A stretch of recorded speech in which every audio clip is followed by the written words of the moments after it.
கிறிஸ்துவுக்குள் பிரியமானவர்களே, ஸ்தோத்திரம். பரலோகத்தின் தேவனானவர் எங்களுக்கு காரியத்தை கைகூடி வர பண்ணுவார்.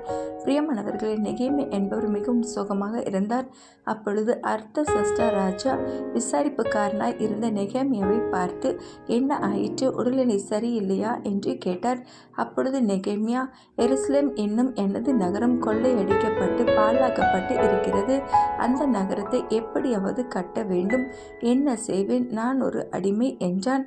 அந்த ராஜா கண்களில் தேவன் தயவை கட்டளையிட்டபடியால் ராஜாவை முன் வந்து, எத்தனை நாள் செல்லும் அவற்றையெல்லாம் கட்டி முடிக்க என்று கேட்டார்.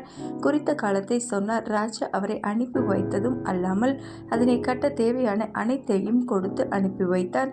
இதனை முடிக்க விடாது சம்பல்லாத்தும் தொபியாவும் கிண்டல் செய்த பொழுது, என் தேவ கரம் என்னோடு இருப்பதால் அவர் பார்த்து கொள்வார் என்று சொல்லி தைரியமாக காரியத்தை முடித்தார்.